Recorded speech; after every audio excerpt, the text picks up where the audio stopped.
ओम गुरुवे नमः। दर्शकों नमस्कार। Hope all is good. दर्शकों, कल हमने सेकंड हाउस सेकंड लॉर्ड के बारे में बात करी। उसी की कंटिन्यूएशन में आज हम अपने वीडियो को आगे बढ़ाते हैं कि सेकंड लॉर्ड जब डिफरेंट हाउसेस में होता है तो क्या रिजल्ट देता है।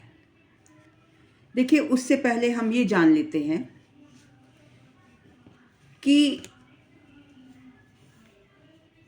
जब हम वेल्थ के बारे में बात करते हैं तो 10वें घर और दूसरे घर के बारे में पैरेलली बात करना क्यों ज़रूरी है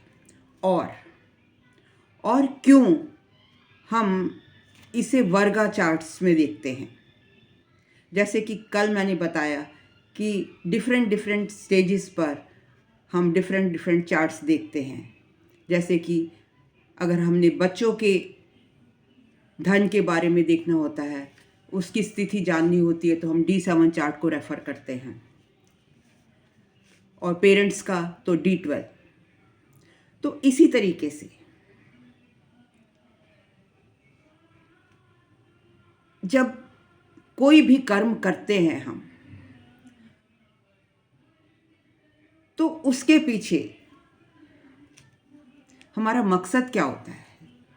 जनरली लाभ, पैसा, बिना पैसे के तो कुछ नहीं होता। अब 10वां घर तो कर्म का है, प्रोफेशन का है, करियर का है, लेकिन उसके पैरेलली जब हम धन की बात करते हैं तो हमें सेकंड हाउस के लॉर्ड का आलंकन करना बहुत ज़रूरी हो जाता है। और देखिए, ये भी बात है कि हम जितना प्रयत्न करेंगे उतना ही हमको अच्छा फल मिलेगा। तो कुछ चीज़ें तो हम एज ए प्रारब्ध जो हमें इस जन्म में भुगतनी है या हम जिसके फल खाएंगे, एज ए प्रारब्ध सभी लोग लेकर आते हैं। लेकिन इसका मतलब ये नहीं है कि कर्मा, हमारे कर्म करने का कोई फल नहीं है। हमें सिर्फ वही मिलेगा जो हम लेकर आए हैं, प्रारब्ध में लेकर आए हैं। तो हमारे कर्म का तो कोई मीनिंग रह ही नहीं जाता ना। हमारी जो डेस्टिनी है, जो हमारा असली भाग्य है, वो हमारी प्रारब्ध, कर्म और जिसको हम डेस्टिनी कहते हैं, जिसको हम भाग्य भी कहते हैं एक तरीके से। कर्मा और डेस्टिनी दोनों रिलेटेड हैं, उस पर डिपेंड करता है जो हमारा टोटल रिजल्टेंट आता है। ये ठीक है कि हम कुछ पार्ट संचित कर्मा का एज ए प्रारब्ध इस जन्म में भोगने के लिए आते हैं, लेकिन हमारे कर्मा अकॉर्डिंग टू गीता सर्वोपरि हैं। जितना हम कर्म करेंगे, जितने एफर्ट्स लगाएंगे, जितनी ज्ञान के साथ, इंटेलिजेंसी के साथ हम कर्म करेंगे, उतना ही अच्छा रिजल्ट मिलेगा। इसीलिए कॉज एंड इफेक्ट थ्योरी बनी। जैसे कि जब हम कोई भी चीज़ ऊपर फेंकते हैं तो वो नीचे क्यों आती है? कोई कॉज है ना, तभी तो उसका इफेक्ट होता है। ऊपर फेंका, नीचे आ गई। कॉज क्या है? ग्रेविटेशनल फोर्स उसको खींच रहा है, तो वो नीचे आ गई। तो for every cause there is a effect. उसी तरीके से हम जो भी एफर्ट्स डालेंगे, जो भी हमारा कर्मा होगा इन रिलेशन टू हमारे जो प्रारब्ध है, जो हम अपने D1 चार्ट में लेकर आए हैं, उसका रिजल्ट हम D9 चार्ट से देखते हैं। वो हमारी मतलब डेस्टिनी लेकर क्या आए हैं और हमें मिलना क्या है। अगर हम कर्म करते हैं तो हम क्या पाएंगे। तो इन सब को रिलेट करते हुए आज हम बात करेंगे second house, second Lord, 10th house in सब को इकट्ठे देखेंगे, पैरेलल देखेंगे और देखेंगे कि किस तरीके से हम अच्छे तरीके से धन कमा सकते हैं, किन किन चीज़ों पर हमारा वेल्थ डिपेंड करती है, हमारी एफर्ट्स का क्या रिजल्ट आता है। इसलिए ना केवल आप D1 चार्ट को देखकर किसी को प्रिडिक्शन दें, अगर आपको फाइनल प्रिडिक्शन देनी है तो आप D9 चार्ट को भी रेफर करेंगे, जो कि हमारा भाग्य है। अब भाग्य कैसे? भाग्य का चार्ट है। देखिए D1 में जो 9वां घर है वो हमारे भाग्य का है। तो अगर हम उसके 9 हिस्से कर देते हैं तो क्या हमारा नवांश चार्ट बन जाता है, जिसको हम भाग्य का चार्ट कहते हैं। और अगर उसमें हम अपने 9 के 9 प्लैनेट 12 घरों में प्लेस कर देते हैं तो आप नहीं समझते कि आपको ऐसा नहीं लगता कि हर घर को हम ज़्यादा अच्छे तरीके से देख पाएंगे कि हमें मिलने वाला क्या है, हम लेकर क्या आए और हमें उसका मिलेगा क्या।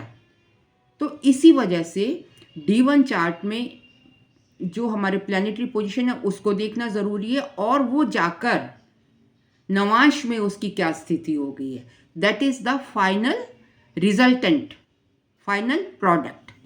तो चलिए हम देखते हैं कि किस तरीके से वर्गा चार्ट, D9 चार्ट, आज हम D9 चार्ट के बारे में पढ़ते हैं कि किस तरीके से सेकंड हाउस में D9 चार्ट में सेकंड हाउस और 10th हाउस हमारी वेल्थ को इफेक्ट करता है, किस तरीके से हमें वेल्थ देता है। मान लीजिए कि 10th लॉर्ड 9वें घर में आ गया, मीन्स 10वें घर का मालिक 9वें घर में आकर बैठ जाता है। और 9वां घर किसका है? 9वां घर हमारे भाग्य का है, सलाहकार का है, हम कंसल्टेशन का है, हम किसी को सलाह देते हैं, हम किसी को ट्रेनिंग देते हैं, किसी गुरु का है, स्पिरिचुअलिज्म का है। तो जब कर्म का मालिक 9वें घर में आ गया तो आप क्या करेंगे? आप किसी को कंसल्टेंट बनकर, ट्रेनिंग कोच बनकर, गुरु बनकर, इस तरीके से जो है दूसरे को ज्ञान देंगे, या आपका जो कर्म है वो इनसे जुड़ गया। अब हम दूसरे साइड में देखते हैं कि जो सेकंड हाउस का लॉर्ड है हमारा, सेकंड हाउस लॉर्ड वो कहाँ गया? हमने देखा कि सेकंड हाउस लॉर्ड कहाँ चला गया? छठे घर में चला गया। अगर सेकंड हाउस लॉर्ड छठे घर में जाकर बैठ गया या 6th हाउस से कनेक्ट हो गया तो 6th हाउस हमारा किस चीज़ का है? 6th हाउस हमारा है सेवा का। वैसे तो बहुत सी चीज़ों को ये दिखाता है, लेकिन आज हम स्पेशली बात कर रहे हैं सर्विस की, गेन करने की, पैसे की, धन की, दौलत की। तो जो सेकंड हाउस का लॉर्ड है वो 6th हाउस से कनेक्ट हो गया या छठे घर में जाकर बैठ गया, जो कि एक सेवा का घर है। इसका मतलब क्या हुआ कि अगर हम अपने कर्म को, जो कि 9वें घर से रिलेटेड है, as a guru, as a trainer, as a consultant, सेवक बनकर वो कार्य को करेंगे तो हमें धन की प्राप्ति ज़्यादा होगी, धन की प्राप्ति ज़्यादा अच्छे तरीके से हम कर पाएंगे। अब इसी तरीके से अगर 10th लॉर्ड 10वें घर का मालिक, जो कि कर्म कारक कहलाता है, वो 9th हाउस में बैठ गया, और इधर हम देखते हैं, जब दूसरे घर को देखते हैं तो सेकंड लॉर्ड कहाँ पर चला गया? सेकंड लॉर्ड पहुँच गया 7th हाउस में, मतलब वो 7th हाउस से कनेक्ट हो गया। 10th lord is connected to 9th house and second lord is connected to 7th house, मतलब सेकंड लॉर्ड जाकर 7th हाउस में बैठ गया। तो 7th हाउस किस चीज़ का है? 7th हाउस हमारी इंडिपेंडेंटली काम करने का, स्वतंत्र रूप से काम करने का है। ये स्वतंत्रता दर्शाता है, मतलब डिपेंडेंसी नहीं शो करता है। तो जब व्यक्ति अपने कर्म को इंडिपेंडेंटली स्वतंत्र रूप से काम करेगा तो वो ज़्यादा धन की प्राप्ति करेगा, राइट। और ये जो भी मैं सब बता रही हूँ, this is in relation to D1 और D9 चार्ट। मतलब आप ये दोनों चार्ट्स में देखेंगे तब आप फाइनल आउटकम के बारे में प्रिडिक्शन देंगे, राइट। अब मान लीजिए कि 10वें घर का मालिक 8वें घर में जाकर बैठ गया या 8th हाउस से कनेक्ट हो गया, तो हम ऐसे में व्यक्ति को क्या सलाह देंगे? हम ऐसे में व्यक्ति को सलाह देंगे कि आप रिसर्च का काम कर लीजिए, आप टैक्सेशन से जुड़ जाइए, आप सीए बन जाइए, आप ऑडिटिंग कर सकते हैं। तो इस तरीके के हम आपको सजेशन देंगे। लेकिन इधर हम देखते हैं कि अगर जो सेकंड लॉर्ड है वो 3rd में जाकर बैठ गया, तब क्या होगा? हमें जो अपनी जजमेंट लेनी है वो हम इस तरीके से लेंगे। अगर सेकंड लॉर्ड 3rd में बैठ गया तो तीसरा घर किस चीज़ का? तीसरा घर it is away from home. चौथा घर हमारा होम का है, हाउस का है, तो अवे फ्रॉम होम।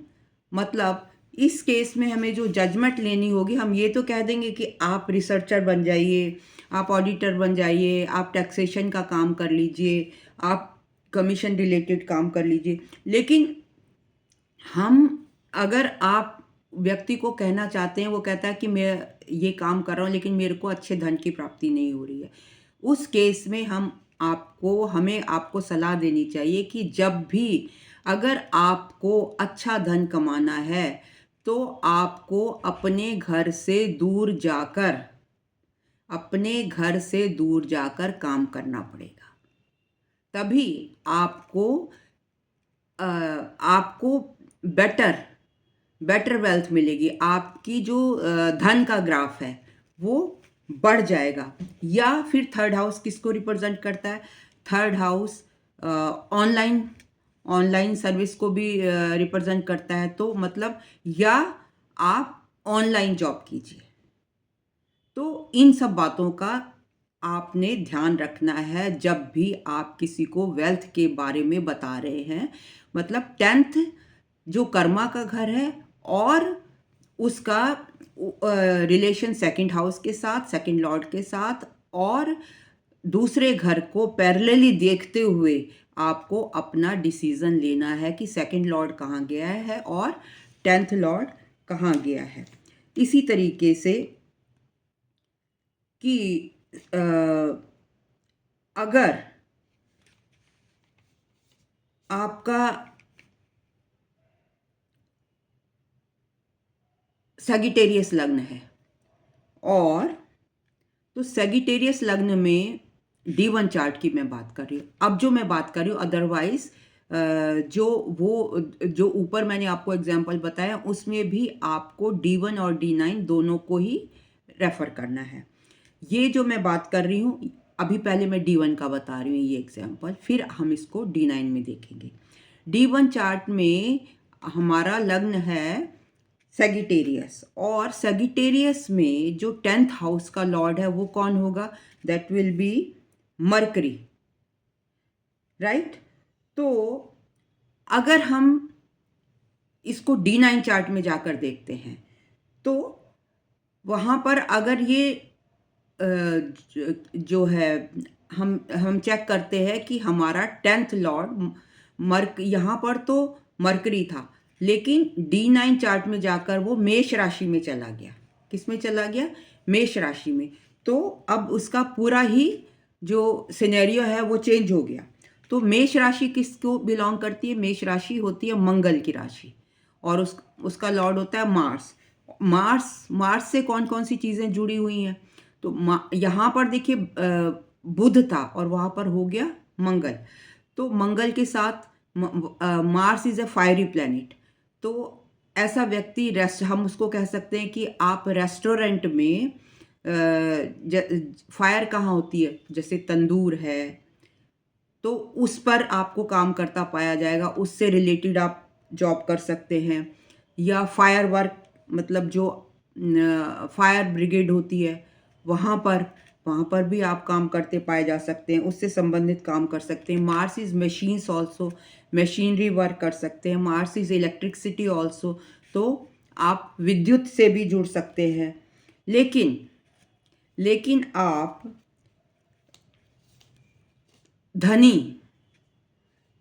धनी कब होगे? मतलब अगर आप खाली उसको प्रिडिक्शन दे दोगे D1 चार्ट को देखकर मरकरी की, तो आपकी प्रिडिक्शन अधूरी रह जाएगी। लेकिन आपको जब अच्छे तरीके से धन कमाना है तो आपको D9 चार्ट में भी जाकर 10th लॉर्ड और सेकंड लॉर्ड की पोजीशन को देखना है, तभी आप किसी व्यक्ति को बता पाएंगे कि आपको कौन सा काम करना है, आपको कहाँ से पैसे की ज़्यादा अच्छी प्राप्ति होगी। अब कोई और एग्जाम्पल देख लेते हैं। इसी तरीके से हम एक एग्जाम्पल लेते हैं D9 चार्ट का, जहाँ पर कि मीन लग्न है। तो मीन लग्न में अगर हम देखते हैं तो सेकंड लॉर्ड कौन बनता है? मंगल बनता है। और मंगल बैठ गया कहाँ पर जाके? 4th हाउस में। तो हम क्या कहेंगे इस व्यक्ति को? मंगल अगर सेकंड का लॉर्ड, धन का लॉर्ड कहाँ बैठ गया? 4th हाउस में, तो हम ऐसे व्यक्ति को कह सकते हैं कि अगर आप प्रॉपर्टी रिलेटेड काम करेंगे तो आपको अच्छे धन की प्राप्ति होगी, आप धन की प्राप्ति कर सकते हैं, आपको लाभ होगा। मतलब आपको ज़्यादा लाभ कब होगा? जब आप अपने घर से प्रॉपर्टी का काम करेंगे। मतलब घर से दूर नहीं, घर से, बिकॉज चौथा घर किसका है? चौथा घर है हमारा घर का, हमारा मतलब जो अपना हमारा घर है। इसलिए आप अगर घर से काम करेंगे तो ज़्यादा अच्छा है। और अगर हम देखते हैं कि यहाँ पर मैंने देखा, जो मेरे पास चार्ट है, इसमें वीनस भी साथ में बैठा हुआ है, मंगल के साथ वीनस बैठा है। तो वीनस कौन से घर का? तीसरे घर का मालिक है और 8वें घर का मालिक है। तो इसका मतलब ये हुआ कि सेकंड लॉर्ड कहाँ पर बैठा है? चौथे घर में बैठा है। मार्स और वीनस 4th हाउस में हो गए। कौन से लग्न की कुंडली है? ये है पाइसेस लग्न की, मीन लग्न की कुंडली है। तो जो 3rd हाउस है, मतलब सेकंड जो लॉर्ड है वो कनेक्ट हो गया 3rd लॉर्ड से। 3rd लॉर्ड कौन है? वीनस है। और 8th लॉर्ड कौन है? वीनस है। तो मार्स और Venus in the 4th house. अब करते हैं हम प्रिडिक्शन। देखिए, जो 3rd हाउस है वो कमीशन से जुड़ा हुआ है, ठीक है। 3rd हाउस, 8th हाउस में हम कमीशन बेस काम कर सकते हैं, और थर्ड में भी कमीशन से काम चलता है। तो इसका कनेक्शन सेकंड लॉर्ड का 3rd से बन गया और 8th से बन गया।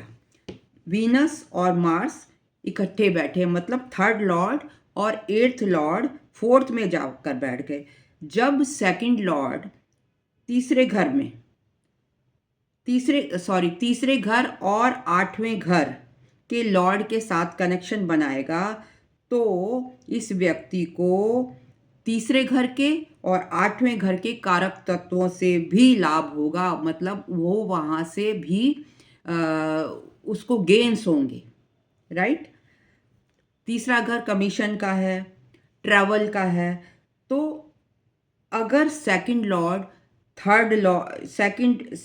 लॉर्ड इन थर्ड, दूसरे घर का मालिक तीसरे घर में चला जाए, when second Lord in third, या कंजंक्ट हो किसके साथ, फोर्थ लॉर्ड के साथ, फोर्थ हाउस में हो, sorry not fourth Lord, fourth house में बैठ जाए, तो ऐसा व्यक्ति को हम क्या कहेंगे कि आप अपना पैसा, अपना धन कमीशन से भी कमा सकते हैं, कमीशन बेस पे कमा सकते हैं।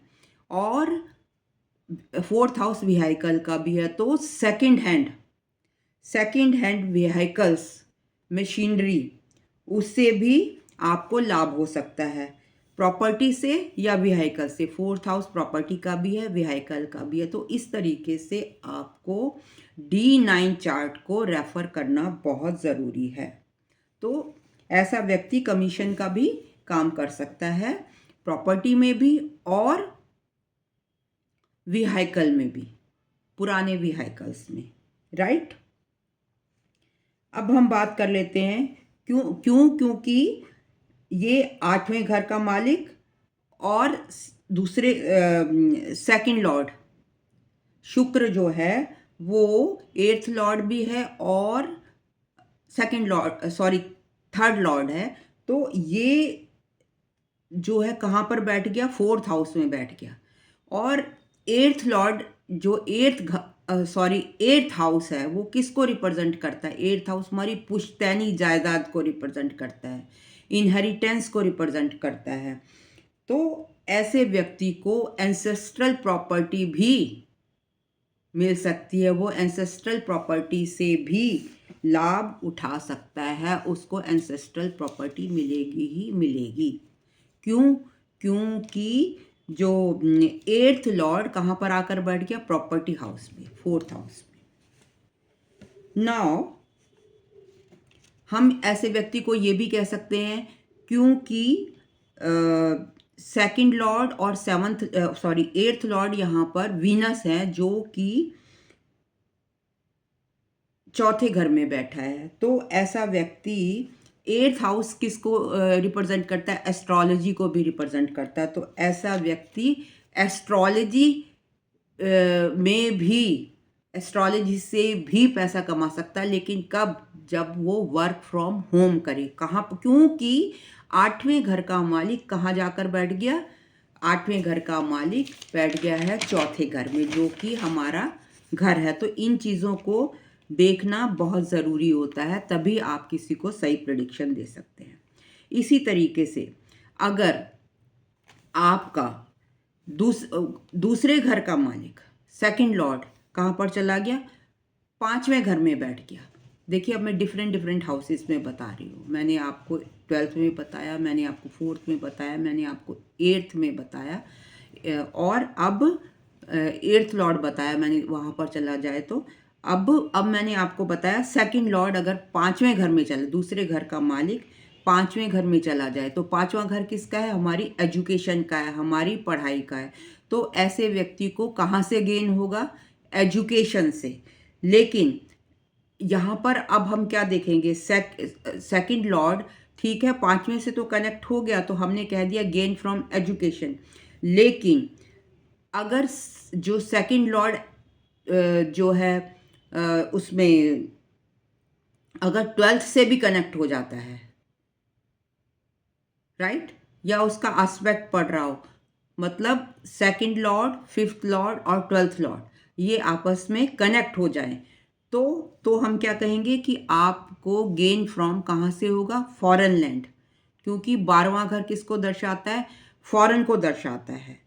तो अगर second Lord with 12th Lord हो, 12th हाउस में बैठ जाए या विद 12th लॉर्ड हो, तो ऐसे में व्यक्ति एजुकेशन फ्रॉम फॉरेन लैंड, बाहर से एजुकेशन की प्राप्ति करेगा।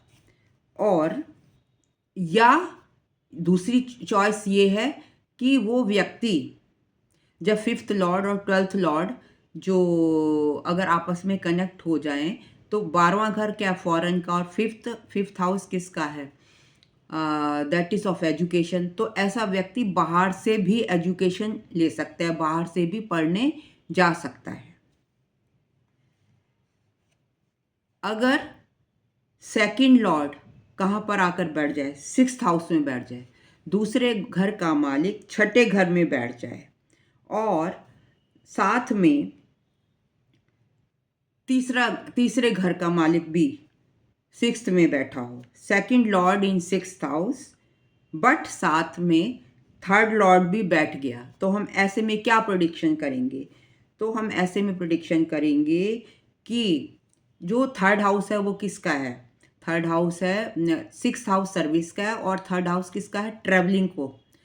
तो हम ऐसे व्यक्ति को कहेंगे कि आप ऐसा जॉब कीजिए, ऐसी नौकरी आपके लिए अच्छी है, या आप ऐसी नौकरी में ज़्यादा सफल रहेंगे, या आप वहाँ से ज़्यादा धन कमाएंगे जहाँ पर ट्रैवलिंग इन्वॉल्व होगी, क्योंकि यहाँ पे तीसरा घर का मालिक भी इन्वॉल्व हो गया है।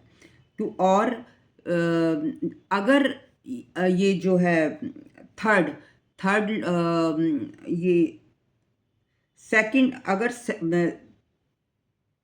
हाँ, थर्ड हाउस में जो है अगर मूवेबल साइन हो तो और भी ज़्यादा कंफर्मेशन हो जाती है।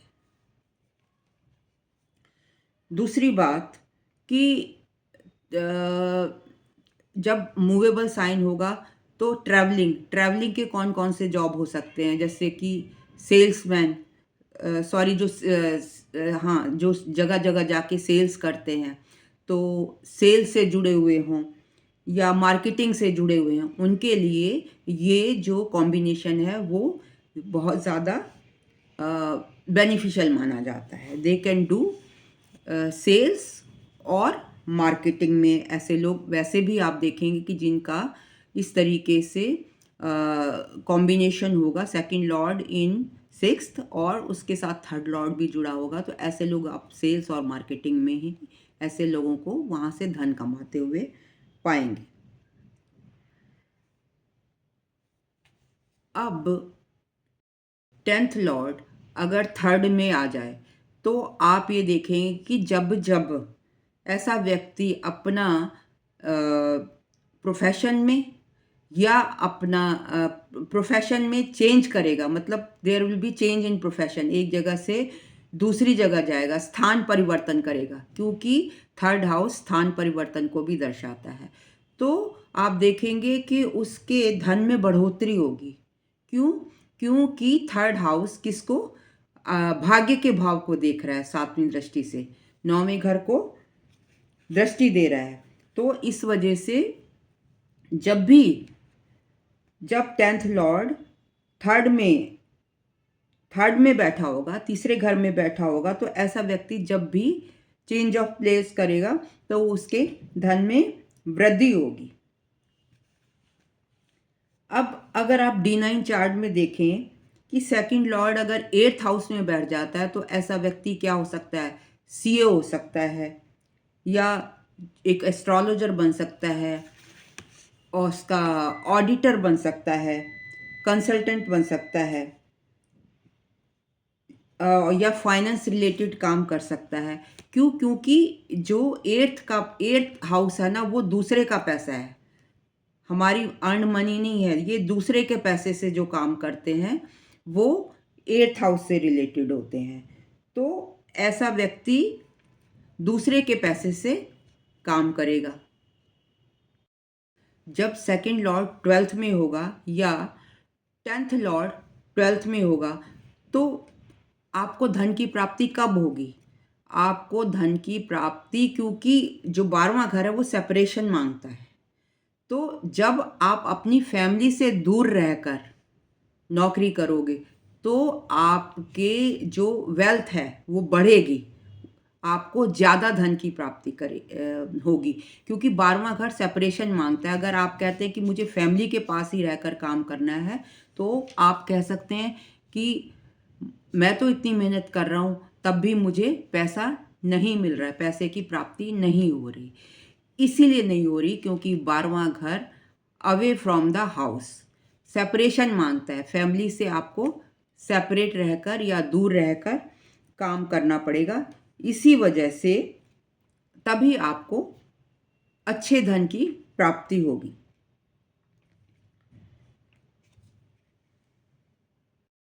अब देखिए, आप देखते हैं कि D1 चार्ट में सेकंड लॉर्ड कहाँ गया? 11th हाउस में। तो 11th हाउस किसका है? सोशल होने का है, आपके फ्रेंड्स का है। और D9 में आपने देखा कि सेकंड लॉर्ड कहाँ चला गया? 12th हाउस में। तो अब आप प्रिडिक्शन कैसे देंगे? देखिए, प्रिडिक्शन बदल गई। 12th हाउस सेपरेशन मांग रहा है, आध्यात्म का है, और 11th हाउस सोशल का है, सोशल होने का है। तो वो सेपरेशन का है, ये सोशल, बिल्कुल कॉन्ट्रास्ट हो गया। तो आप इसको किस तरीके से प्रिडिक्शन देंगे? तो वो कहेंगे कि आपको प्रिडिक्शन इस तरीके से देनी है कि आप सेकंड हाउस और 11th हाउस जुड़ गया तो लाभ तो आपको होगा, लेकिन कब होगा? जब आप अपना सोशल सर्कल अच्छा रखेंगे, आध्यात्मिक लोगों का रखेंगे, आध्यात्म के बीच में रहेंगे, आध्यात्म से जुड़ा हुआ कोई काम करेंगे, तब आपको लाभ होगा। तो इस तरीके से D1 और D9 में जो है प्रेडिक्शन चेंज हो जाती है। अगर आप एक ही चार्ट को देखकर प्रेडिक्शन देंगे तो you may go wrong sometimes. अगर सेकंड लॉर्ड 10th में चला गया, अब 10th क्या है? कर्मा का है। तो इसका मतलब जब, और सेकंड हाउस किसका है? पैसे का है, धन का है।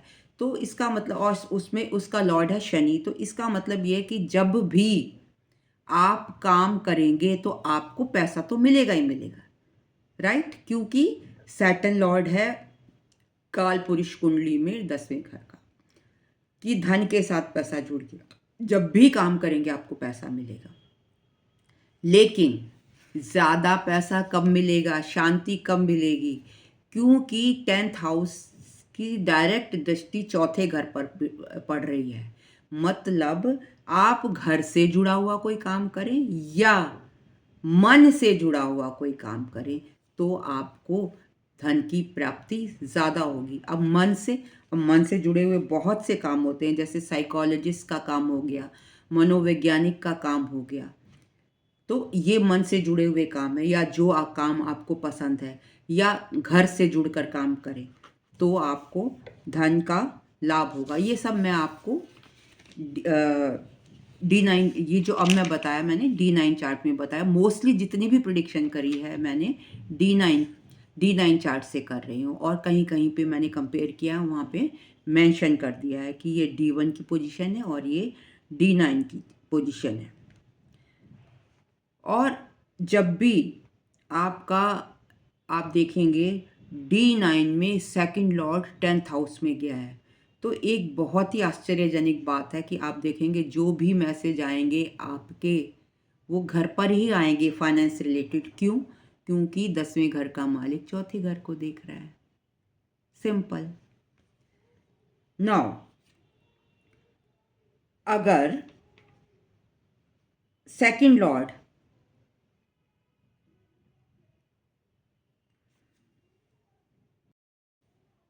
थर्ड में चला गया तो आप कमीशन से जुड़ा काम कर सकते हैं, क्योंकि third house belongs to commission.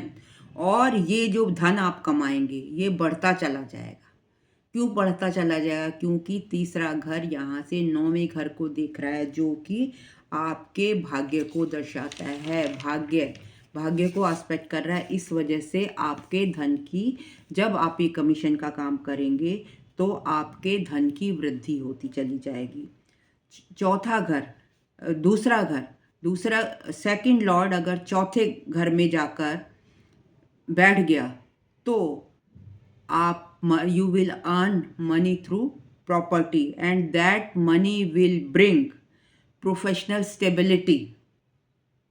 Second lord sitting in 4th house, तो आप प्रॉपर्टी का काम करेंगे। But why it will bring professional stability? क्योंकि यहाँ से ये 10वें घर को देख रहा है। तो ये कुछ एक बातें हैं जिनको आपको खुद एनालाइज करना पड़ेगा। आधी अधूरी प्रिडिक्शन अगर देंगे तो वो उसका कोई फ़ायदा नहीं है।